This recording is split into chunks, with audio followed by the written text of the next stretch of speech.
This is indeed a special week coming up for me and Reflections 101. I've been writing blogs for the past 6 years, expressing how I feel about topics that touch my heart and my soul. So here we have 6 years of speaking truth, a retrospective.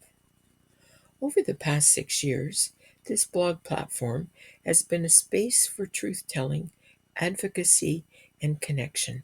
From the first post to the most recent, the mission has remained clear: to illuminate the challenges and triumphs of life in the Whitestone area, the Parry Sound District, and beyond. The first blog I ever wrote had to do with looking within, reflecting on how I felt about myself, those around me, the world in general, and politics.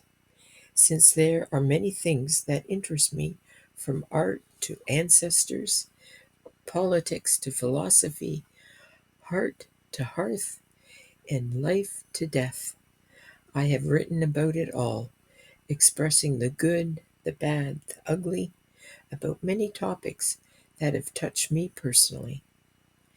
When I started to think about writing blogs, I remember saying to Lauren, "But will I have enough to write about? I wonder if I can even fill up one month." The first month came and went. Readers started to join my reflective101.com website, and they started to leave likes and comments, or in some cases, they would send me their experiences with the topic I had been writing about. Sharing the burdens, particularly when it comes to health, has been a blessing for me personally.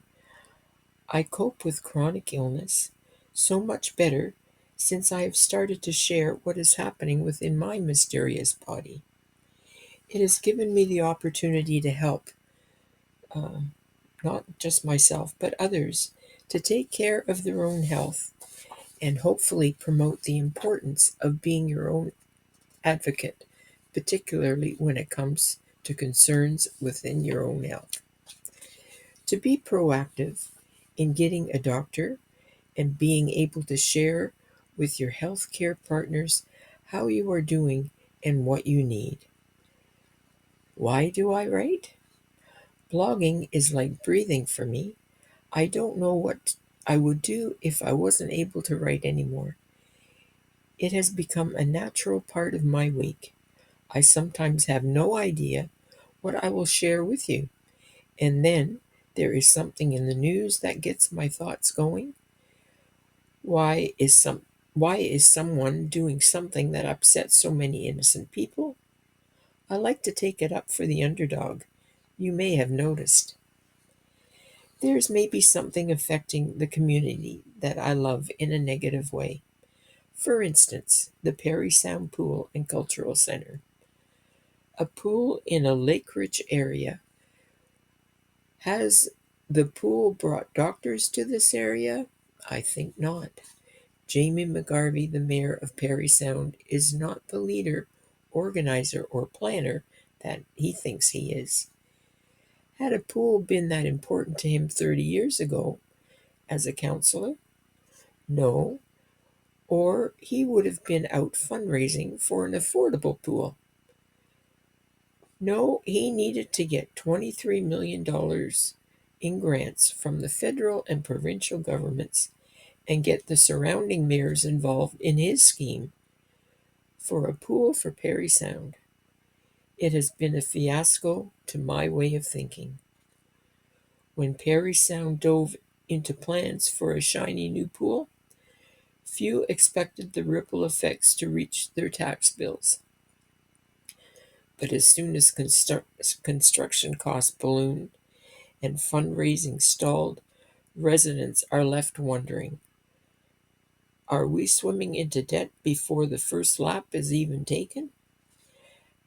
As Parry Sound pushes forward with its ambitious pool project, residents are beginning to feel the financial undertow. With construction costs rising and fundraising efforts lagging, questions are surfacing about whether local property taxes are quietly absorbing the weight of a facility that hasn't even yet been filled with water. The new JK to 12 school in Parry Sound was pitched as a modern solution to aging infrastructure and declining enrollment, but the execution has raised serious concerns, with portables already planned before the main building is complete and no sewer connections in place for those temporary classrooms. Parents are questioning the logic behind the rollout. It's like building a house and forgetting the plumbing, one local resident said. How is this acceptable planning for our kids? The new JK 12 school in Parry Sound comes with a $58.5 million price tag, funded primarily by the Ministry of Education, with a 3.775 million contributions from the Near North District School Board itself. But despite the hefty investment, the rollout has been anything but smooth. Construction delays have forced the board to implement a contingency plan that includes sending students to portables and partially demolition buildings. One trustee called the situation a failure of foresight, while parents are demanding an independent safety review before the school year even begins. Zone 3 trustee Jeannie Fascaldo, who represents Parry Sound, resigned from the Near North District School Board in June of 25, citing an impending conflict of interest that she said she takes very seriously. While she didn't elaborate publicly, her departure came amid mounting frustration over the school's delays, lack of transparency, and questionable contingency planning.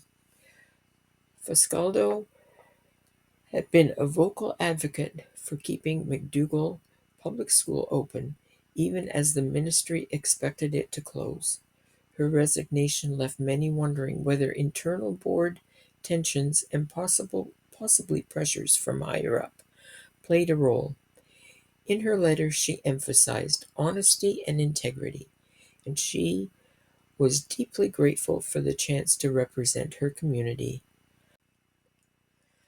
I shared my thoughts about health care, not enough doctors or services for seniors, or adequate, affordable long term care for seniors, or those with handicaps that need daily care. Health care in Parry Sound isn't just strained, it's cracking.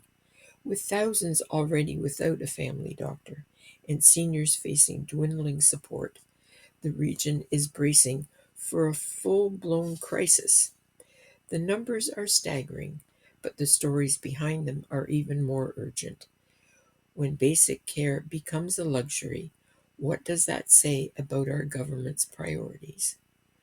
According to the Ontario College of Family Physicians, nearly 32,000 people in the Greater Sudbury, Manitoulin, and Parry Sound region already lack access to a family doctor. That number is projected to double to over 62,000 by 2026 if nothing changes. The reasons? A mass exodus from family medicine, overwhelming paperwork, outdated systems, and compensation that hasn't kept pace with inflation. On average, doctors spend 19 hours a week on paperwork, time that could be spent seeing patients. For the Arctic Blondes, the aging seniors, the situation is even more dire. Many rely on consistent care for chronic conditions, prescriptions, and mobility support, but with fewer physicians and limited home care services, they're often left navigating a fragmented system. In some towns, seniors are turning to walk-in clinics or telehealth just to get basic care, if they can even access it at all. This isn't just a policy issue, it's a lived reality for thousands. My blog is giving it the spotlight it deserves, bringing important, timely information to my readers, and in some cases sending letters to the editor of the Parry Sound North Star, their local newspaper, federal and provincial leaders, and the appropriate departments. Then, of course, my friend Cindy Colbert invited me to submit my blogs to the Great North Arrow newspaper about 5 years ago. We still had COVID to contend with. Colbert, the owner editor, and her husband, James Shedden, have been instrumental in getting my word out. When I checked with Cindy, read the facts, she said, GNA will be 15 years old in December. We are 5,000 in print and 42,000 registered online readers all over the world. Now, they print twice a month, on the 1st and on the 15th. Impressive numbers for a small town newspaper. GNA is written by people within the community. So thanks to wonderful writers like you, Cindy had said. Cindy and Jim, you two do so many wonderful and community-minded events for the people within the communities, the printed GNA services. Baseball for the kids, the car shows, the winter and summer sports events, your personal gifts presented to Don and Yvonne Burgess. Their house had burned down a year ago in June. Cindy and Jim offered gifts of a beautiful and large photo of Ozzy, the hero who saved Don's life. All this at the shower in Dunchurch last December. Then there was also the Roper Fest, and so much more. Every week you have new and bright ideas that you bring to life. Where do you get the energy, guys? Thank you. You are not thanked enough for all the good that you do. A public shout out to you, Cindy and Jim, for bringing such much needed good news to the area. Thank you so much. North of Flare Reflections, a title for my blogs on GNNA. It's evocative, grounded, and quietly defiant. It suggests both geography and justice, and it carries my thoughts, hopefully with elegance and edge.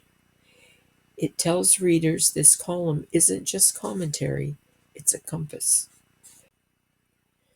Reflections 101 was approached to do a blog about Belvedere Place, the residents who live in a life lease section of the complex. I waited until I got enough information and brought to light the ongoing issues with the life lease seniors living there. Belvedere overlooks the Parry Sound water, $1 million view for some residents. A few Parry Sound individuals had their sights set on the property. Before long, the residents living in the life lease complex were told that they would be moving and that the building would be developed. Many residents were very upset by this action. When I heard about it, I spoke with residents and set out to research life lease living. I found that the residents who had life leases could in fact live there until they died, or until it was their choice to move. Long story short, the plans to move residents to the long-term care at West Parry Sound Health Centre were squashed and life lease residents were saved. I forwarded information and evidence to Whitestone Deputy Mayor Joe Lamb, who took up the challenge, and of course Whitestone then became the troublemakers. Yes, we wear that moniker proudly. Some of our council will do the right thing and show that not all suggestions that come out of Parry Sound are good ones. We are not intimidated when amalgamation is threatened. We know that if something is not just, we will not keep quiet and pretend it'll go away. We voice our opinions in a reasonable way. Over the past 6 years, Reflections 101 has not been afraid to expose irregularities or mistakes that have been made by elected officials. Keeping them honest is a good thing. Hopefully, in the next year and a few months, the residents in the Whitestone area will start to think about the municipal election. It is imperative that we have a council that is open and honest, one who shares information and works within the rules outlined by the Municipal Act. Good leadership is necessary to have it run smoothly, so people start thinking about who will be running in the next municipal election. Perhaps you have something to offer as a councillor, or hopefully a seasoned local politician will run for mayor. Just putting it out there. Reflections 101 highlighted grassroots efforts, promoted local civic minded people, and praised individuals and organizations such as the Whitestone Library, the local Lions Club, and the Dunchurch Legion for all the positive things they offer at their facilities. We are so lucky to have many civic minded individuals right here in our town. Exciting news! My talented composer friend Trish L. Clifford is creating a special piece of music that will become the official theme for Reflections.